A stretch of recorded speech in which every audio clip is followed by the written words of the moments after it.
네, 여러분 안녕하세요. 민중의 지팡이 김하인쌤입니다. 중개사법령 한 번에 끝나는 이론 강의 제15강 진행합니다. 네, 36회 중개사법교재 두 종류 있어요. 지금 하는 합격서 요약집하고 있죠. 그다음 준비 기출문제집도 거의 매일 진행하고 있습니다. 두 권을 동시 구입하시면 할인 혜택 드리고 있어요. 구입하실 분은 계좌번호 입금하시고 핸드폰 문자로 아래 네 가지 정확히 적어주세요. 성명, 핸드폰 번호, 도로명 주소 잘 적어주시고 교재 이름도 아래 셋 중에 하나 정확히 적어주셔야 올바른 배송이 이루어집니다.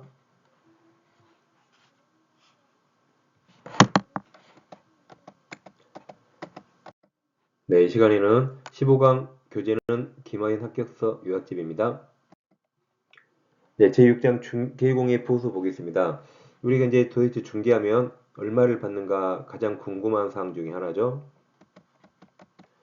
자, 먼저 72페이지 보시면 교재 72페이지 중개보수 청구권이 있는데 중개보수 지급 시기가 언제일까요? 자, 그럼 중개보수 지급 시기는 개공과 중개의뢰인 간의 약정에 따릅니다.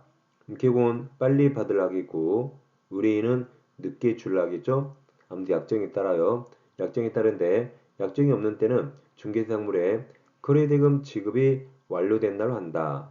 그래서 예를 들어 잔금 지급일, 대금 지급이 완료된 날이니까 잔금 지급일로 합니다. 우리가 개공이라면 계약서 쓸 때 약정에 따라 빨리 받는 게 낫겠죠? 그리고 여러분 중개 의뢰인이 많이 돼봤죠? 그럼 중개 보수 깎아요, 안 깎아요? 많이 깎잖아요. 깎았죠? 그럼 우리가 이제 기공이 되면 깎이면 안 되죠. 제대로 받아야겠죠? 오히려 더 받아야지. 그래서 우리가 기공일 때 의뢰인이 중개 보수 깎아달라죠? 그럼 이렇게 말해요. 복비하고 장명로 깎으면 재수가 없다 그래요. 복비가 이제 옛날에 복덕방비, 우리 중개 보수. 그래서 이 복비를 깎으면 사는 내내 재수없다 그래요. 또 장명로, 이름 짓는 거 깎으면 평생 재수없다 그래요. 네, 복비만 말하면 좀 그러니까 두 개 말한 겁니다. 장명료와 복비는 깎으면 재수없다고 말해요. 그러면 다 줍니다. 왠지 찜찜하잖아요. 그래서 꼭 다 받으세요. 아무튼 시험은 약정에 따르고 약정 없을 때 거래대금 지급이 완료된 날입니다. 네, 중개보수 청구권이 소멸하는가? 이건 기공이 잘못 있는가 없는가? 자, 계약을 열심히 중개해서 계약 체결했어요. 근데 계약이 깨져버렸네. 그때 기공 잘못 있다면 당연히 못 받고 기공 잘못 없으면 받을 수 있습니다. 반가로 1번 기공 고유가실로 못 받아요. 거래계약이 무효 취소 해지되면 당연히 청구권 소멸합니다. 네, 개공 고유가실 없이 중개 의뢰인들 사정으로 거래계약이 무효 취소 해지된 경우에 이때는 받을 수 있어요. 중개보수 청구권은 소멸하지 않습니다. 예를 들어서 개공이 열심히 중개해서 매매계약 체결했거든요. 근데 예를 들어서 매수인이 해약금 해지하네요. 매수인이 계약금 포기하고 해지해버립니다. 그래서 가서 쫓아가서 받을 수 있어요. 꼭 받으세요. 물론 의뢰인들은 계약이 깨져서 안 줄라겠죠. 그래도 받을 수 있습니다. 꼭 받으세요. 어떤 계공등은 가서 아파트 압류해버립니다. 압류해버려요. 그런 사람도 있습니다. 그래서 아무튼 꼭 받아야 돼요. 물론 압류까지 해서 받으면 좀 동네에 소문 안 좋겠죠? 그래도 아무튼 받아야 돼요. 열심히 노력하고 안 받으면 안 됩니다. 다음에 안가로 3번 중개보수 규정이 적용 범위는 당연히 중개행위만 적용되겠죠. 겸업에는 적용되지 않아요. 그래서 중개보수 규정은 부동산 중개에 관하여 적용된다. 따라서 중개업 이후 겸업 업무 등에는 중개보수 규정이 적용되지 않아요. 그래서 특히 지난번에 나왔죠. 분양대행 업무하고 돈 받을 때는 초과수수 규정 적용되지 않는다고 이미 공부했습니다. 그럼 겸업은 다른 법률에 특별한 규정이 있으면 그에 따르고 없을 때는 당사자 입장에 따라 받을 수 있습니다. 그럼 이제 중개보수는 얼마를 받는가? 자, 일방 한 명한테 받는 중개보수는 거래금액 곱하기 중개보수요율 하면 돼요. 거래금액 곱하기 보수요율입니다. 그러니까 계약기간 필요 없죠? 한 명한테 받는 거예요, 한 명. 그래서 중개보수 계산할 때는 한 명한테 받는 걸 물어봤는가 쌍방인가 잡으셔야 돼요. 일단 한 명한테 받는데 저는 보수요율을 먼저 보겠습니다. 그래서 72페이지 제일 아래에 큰 2번 중개보수요율이 있는데 우리 중개사법은 주택과 주택 이외로 나눠서 주택은 국토교통 불용 범위 내에서 시도 조례로 정합니다. 국토교통 불용이 시행규칙이죠. 주택 이외는 그냥 국토교통 불용으로 정합니다. 그럼 주택은 국토교통 불용 한번 참고로 볼게요. 뭐 시험에 안 나오는데 참고로 자 교재 73페이지 상단에 박스에 있죠. 박스 제목이 공인사법 시행규칙 시행규칙이 국토교통 불용이고 주택중개보수 상환율 표가 나옵니다. 그럼 1번 매매교환 범위가 소유권이 넘어가는 매매교환은 거래금액이 5천만 원 미만이면 상환율이 1000분의 6이네요. 1000분의 6은 몇 프로죠? 1000분의 6? 6%입니까? 아니죠. 0.6%. 0.6%예요. 근데 한도액도 25만 원 있네요. 5천에서 2억 미만은 상환율이 1000분의 5, 0.5%. 한도 80만 원 있습니다. 2억에서 9억은 1000분의 4, 0.4%. 9에서 12억은 1000분의 5, 10에서 15억은 1000분의 6, 15억 이상 고가주택들 이건 1000분의 7, 0.7%입니다. 0.7. 그러니까 서울특별시라면 좀 아파트 좋으면 15억 넘는 거 많습니다. 그것은 0.7%까지 받을 수 있어요. 다음 2번 임대차 등은 5천 미만은 1000분의 5고 한도 20만원 있네요. 5천에서 1억은 1000분의 4, 30만원. 1억에서 6억은 1000분의 4, 0.3%. 오, 너무 낮아요. 너무 낮네. 6억에서 12억은 1000분의 4, 12, 15는 1000분의 0.5%. 여기도 15억 이상 고가 임대차는 0.6%, 1000분의 6입니다. 그래서 예전보다 지금 보수요율이 많이 낮아졌어요. 많이 낮아진 겁니다, 이게. 예전에는 더 높았어요. 우리 이제 기공에 대해서 중개보수를 우리는 받아야 되니까 더 높아지면 좋겠죠? 자, 다시 그러면 컴퓨터에서 지금 국토교통 불용 보셨죠? 그 범위 내에서 또 시도 조례로 또 깎을 수 있어요. 또 깎을 수 있다. 그럼 시도 조례는 시험에서 주어주니까 뭐 애울 필요 없고 애울 수도 없겠죠? 다 시험에서 주어집니다. 자, 그럼 이런 경우 있습니다. 주택 소재지가 대전광시 아파트 소재지. 내 사무소는 서울에 있어요. 그러면 주택 소재지 관할 시도, 여기 시도 조례니까 시도와 사무소 소재 시도가 다르네요. 자, 그럼 여러분들이 중개하면 계약서 어디서 쓰겠어요? 그 텅텅 비어있는 대전은 아파트에 쓰겠습니까? 아니면 사무소 와서 커피 마시면서 써요? 사무소에 쓰겠죠? 그럼 사무소에 중개보수요율표 걸려있죠? 그거 보고 씁니다. 그래서 주택 소재지 시도 조례가 아니라 사무소 소재지 시도 조례를 따릅니다. 그래서 73페이지 박스 밑에 반가로 2번 시도 조례 있죠?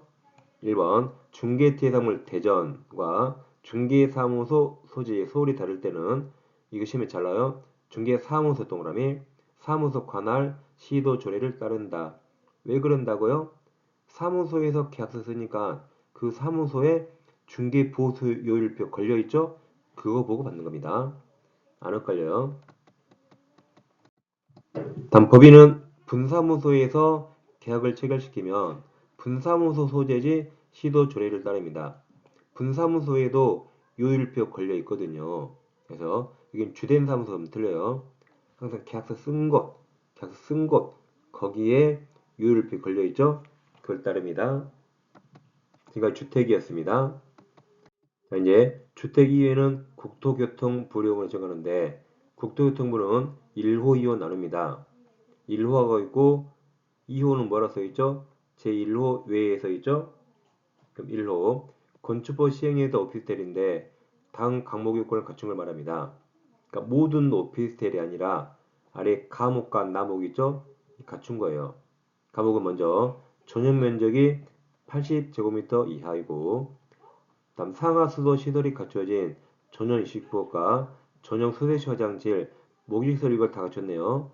이 두 가지를 갖추면 매매 교환은 1000분의 5고 임대차 등은 1000분의 4 쪽 주택과 유사하게 같습니다.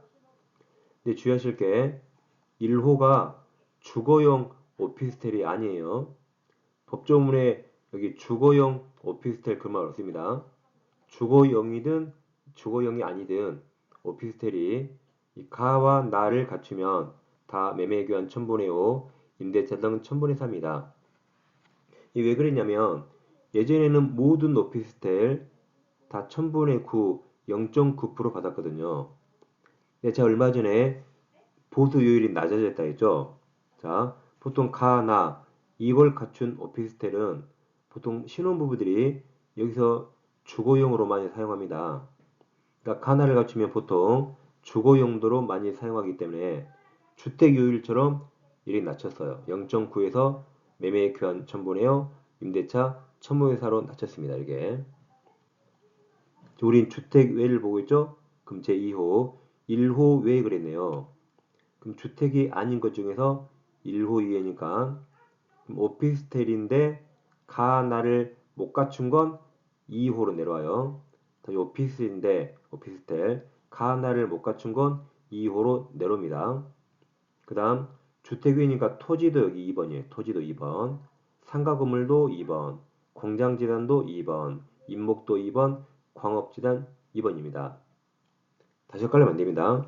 자, 우리 요율은 다시 주택과 주택 이외로 나눠 있죠? 주택은 국토교통 불용 범위 내에서 시도 조례 정하는데 주택 외에는 국토교통 불용이에요.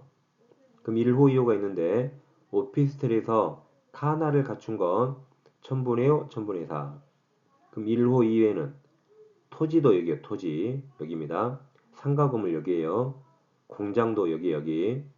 그 다음 오피스텔에서 하나를 못 갖춘 건 또 2호로 내려오고 그럼 2호는 매매든 임대차 다 똑같아요.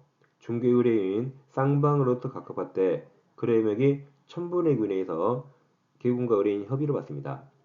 여기 2호는 매매도 다 1000분의 9, 임대차도 다 1000분의 9, 전세도 1000분의 9 이내에서 의뢰인과 개공이 협의를 받습니다. 그럼 보수 요율은 크게 세 가지네요. 첫째, 주택. 둘째, 주택 외 중에 특수 오피스텔. 셋째, 나머지 다. 크게 세 가지입니다. 자, 그럼 723페이지. 723페이지는 양가로 2번 주택 위에 나와 있죠? 반가로 1번에서 국토교통 불용이 되어 있고 아래 반가로 2번이 컴퓨터 박스에 있는 국토교통 불용인데 1호가 아까 특수한 오피스텔은 밑줄 보세요. 매매교환 1000분의 5, 임대차당은 1000분의 3이다. 다음 페이지 74페이지 그 가와 나를 갖춘 오피스텔 다음 2호가 제1호 2회 이게 뭐라고요? 토지, 상가, 공장 그 다음 오피스텔에서 가나를 못 갖춘 거 이건 매매든 교환, 임대차 다 똑같아요. 1000분의 9 내에서 개군과 의뢰인이 협의로 받습니다. 자 그럼 컴퓨터로 오셔가지고 그럼 한번 연습해 볼까요? 자 중개보수는 거래 금액과 보수율을 곱하면 돼. 보수율은 크게 세 가지요. 주택, 주택외 중에 특수한 오피스텔, 나머지 다. 그럼 자 연습해 볼게요. 자 거래 금액이 9억짜리. 이 거래 금액 9억짜리. 9억짜리 주택 있네요. 그러면 9억 곱하기 여기 주택은 시도조례 하면 돼. 시도조례. 근데 9억이 이런 가나를 갖춘 특수한 오피스텔이면 매매라면 9억 곱하기 0.5% 그럼 450만원 임대차면 9억 곱하기 0.4 360만원 근데 9억짜리가 토지라면 9억 곱하기 0.9 99 81 810만원 상가도 0.9% 9억 곱하기 0.9 그렇게 되는 거죠. 오피스텔인데 하나를 못 갖춘 것도 0.9 0.9% 할 수 있겠죠? 다시 해볼까요? 자 이제 9억인데 9억을 임대차 한다. 그럼 이게 9억이 주택이네요. 그래도 9억 곱하기 시도조례 찾으면 되고 이 9억짜리가 이 가나를 갖춘 특수한 오피스텔이면 이제 9억 곱하기 임대차는 여기 0.4, 0.4. 그리고 상가 9억이면 상가는 매매든 임대차든 다 9억 곱하기 0.9. 이게 9억짜리 토지여도 토지는 무조건 매매든 임대차든 9억 곱하기 0.9 하면 됩니다. 그러니까 거래 금액 여기 거래 금액이죠. 거래 금액을 알면 보수율은 셋 중에 하나 곱하면 돼요. 주택이면 시도조례, 주택이 아니면 특수한 오피스텔인가 나머지인가 하시면 되는 겁니다. 다음에 복합건물인데 이게 시험에 나오면 복잡하죠. 자, 주상복합. 주상복합인데 주택 면적이 전체 면적의 2분의 1 이상이면 전부를 주택유율을 따르고 주택 면적이 2분의 1 미만이면 그럼 상가가 더 크다 말이죠. 상가? 그럼 전부를 주택 외 규정을 따릅니다. 이렇게 중개보수 규정은 개공한테 불리해요. 왜냐하면 보통 주택유율이 더 낮죠. 주택유율이 더 낮죠. 주택유율은 0.9%잖아요. 그러니까 기공한테 불리하게 2분의 1 딱 똑같을 때는 불리하게 주택 규정으로 적게 받으란 말입니다. 근데 주택이 더 적으면 이제 어쩔 수 없이 전부를 주택 외 0.9% 받으란 말입니다. 자, 그럼 예를 들어서 이걸 외워야지 이제. 그래서 우리가 상주 미워 외우면 퍼펙트합니다.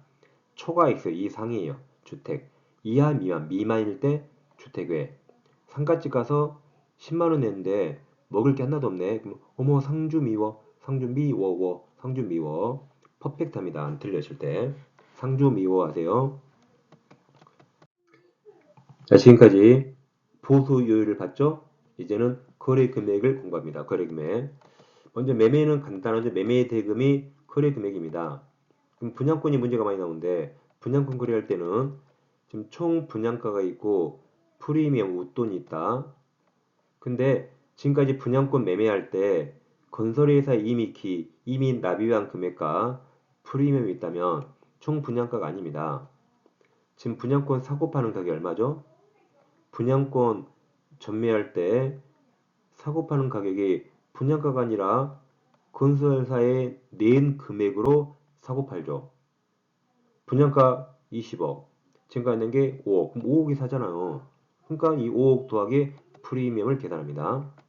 예를 들어서 총 분양가 5억이다. 계약금 5천 냈고 중도금 1억 냈거든요. 근데 P가 2억이네요. 그러면 5억 더하기 2억이 아니라 건설사에 낸 1억 5천 더하기 2억에서 3억 5천이 거래 금액이고 분양권은 주택이기 때문에 주택. 그럼 3억 5천 곱하기 시도 조례하면 되죠. 그러면 자 머리를 쓰면 어떻게 할까요? 분양권 오늘 거래한데 긴 납입액이 1억 5천이에요. 그러죠? 근데 그럼 이 분양권 사고팔 때 중도금 더 몇 번 낸 다음에 거래하면 이 금액이 더 커지겠죠? 그래 할 수 있다. 물론 그때까지 기다리다가 마음 바뀔지도 모르니까 일단 빨리 계약하고 돈 좀 적게 받는 게 낫겠죠? 다음 교환은 자 거래가액이 큰 금액을 기준으로 양쪽이 왔습니다. 가격 X 토지 5억짜리 갖고 Y 토지 3억짜리를 교환합니다. 그럼 자 잠 깨세요. 제가 질문 드리는데 이거 틀리면 정말 쪽팔려요. 자, 이 5억짜리와 3억짜리 교환하면 둘 중에 누가 손해보죠? 갑 5억짜리, 을 3억짜리 교환하면 둘 중에 누가 손해봐요? 을? 참 깨라 있죠. 갑이죠. 아니 갑은 5억짜리 주고 3억짜리 받으니까 갑이 2억 손해죠. 두 사람이 합리적이면 어우 쪽팔려. 합리적이면 을이 이 현금 2억을 줘야겠죠. 그걸 보충금이라고 말합니다. 그러죠? 그러면 가액이 어떤 게 더 커요? 5억짜리, 3억짜리. 3억이 더 크나요? 5억이죠. 그러면 갑에게도 5억 수수료, 을에게도 5억 수수료 받습니다. 다시 가액이 큰 게 5억이니까 갑에게도 5억 수수료, 을에게도 5억 수수료 받아요. 그럼 보충금은 중개보수 안 받겠죠?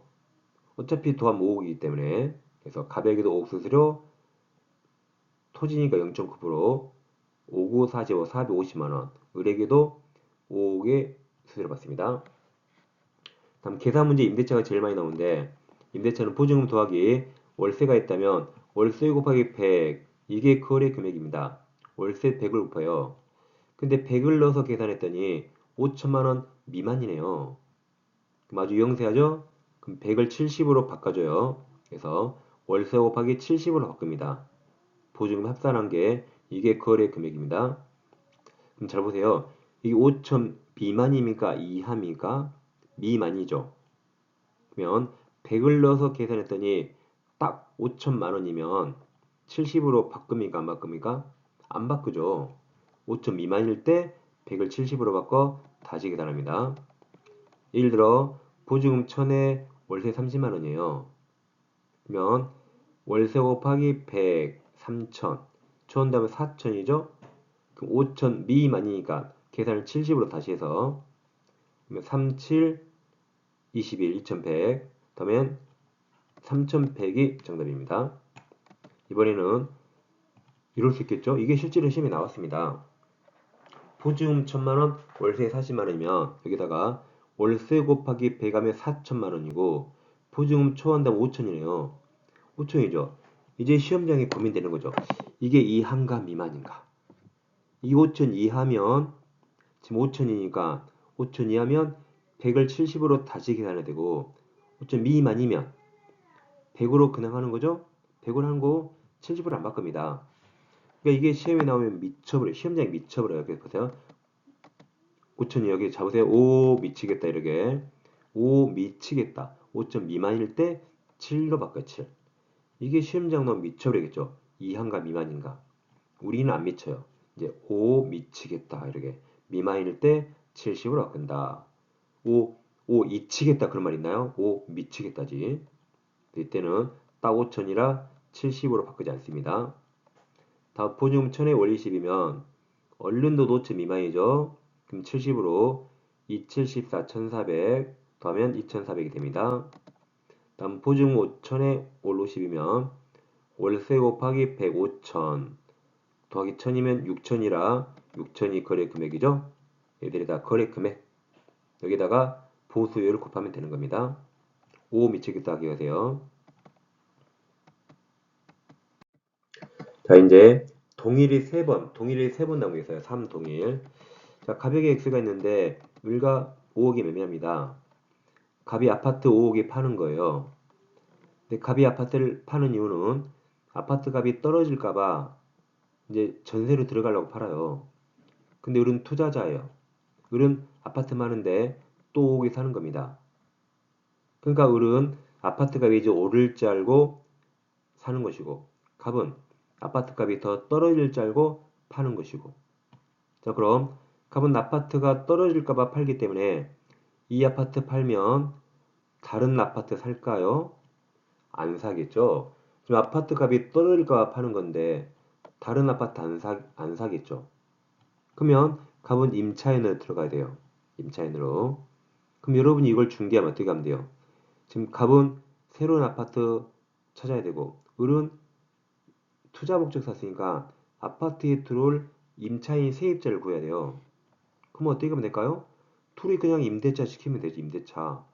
갑이 이제 팔고 임차인으로서 그 아파트 계속 살고 을은 사자마자 임차인 구했죠? 그런 걸 이제 민법에서 점유 개정이라고 하는데 시험범위 아니라 안 들어봤을 겁니다. 중개사들은 점유 개정 그 말합니다. 갑이 처음에 소유자로 팔았죠? 살았죠? 자주점유. 그러다가 이제 같은 아파트를 임대차 사면 임차인으로서 타주로 바뀌는 거죠. 점유 개정을 합니다. 둘이 임대차요. 1억에 7 이런 식으로. 그럼 여기 동일이 3번 나와요. 첫째, 이 X라는 동일한 중개 대상물에 대해서. 둘째, 갑과 을이라는 동일한 당사자 간에. 셋째, 매매계약과 이게 동일한 기회에 다른 계약 체결하면 임대차 서비스고 매매에 관한 거래 금액만 받습니다. 임대차 서비스 돈 안 받아요. 중개보수 못 받는다. 매매에 관한 중개보수만 받습니다. 이렇게 보수 규정이 중개사한테 불리합니다. 그럼 여러분들이 이걸 중개했어요. 매매 임대차. 여러분이 개공이라면 임대차에 대한 중개보수 받아요, 안 받아요? 받으세요. 받으세요. 왜냐하면 이거 아무도 몰라요. 아, 매매만 받고 임대차 안 받는다. 아무도 모릅니다. 받으면 돼요. 근데 양심이 좀 찔리니까 좀 보수 중개수수료 깎아주는 거죠.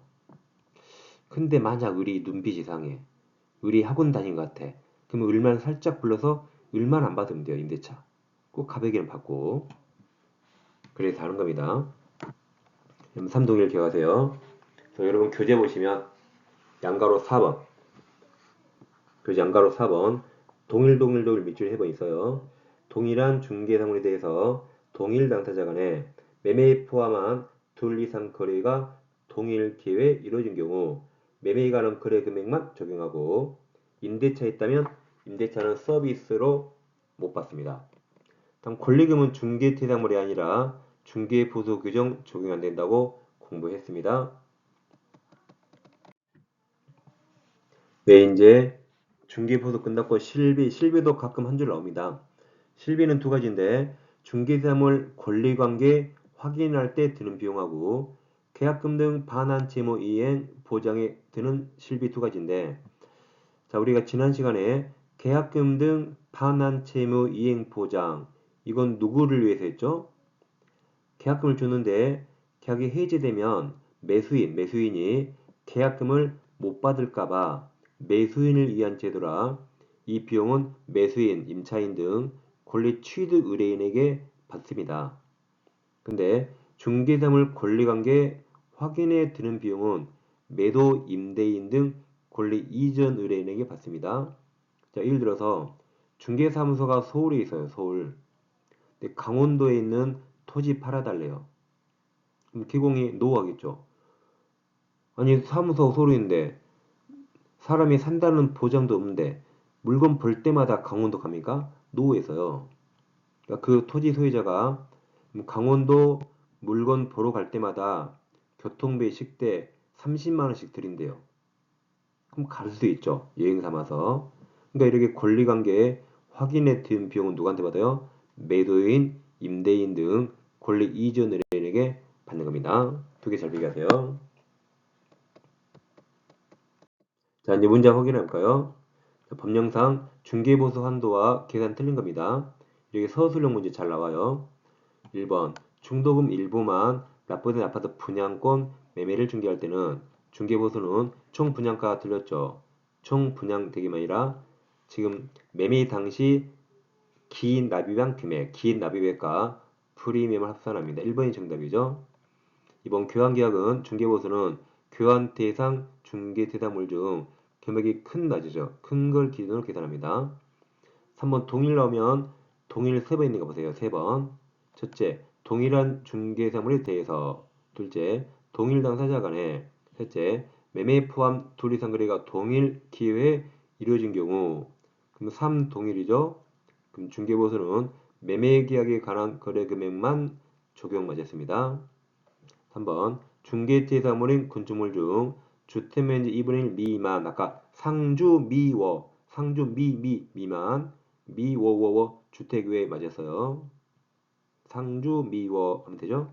정답 1번임을 확실합니다. 그 다음 중개보수등 옳은 거죠? 1번 개공 과실로 못 받아요. 못 받는다. 중개의뢰인 간 거래행위가 취소된 경우 개공은 중개업무에 관해서 소정의 보수 못 받습니다. 책임져야 돼요.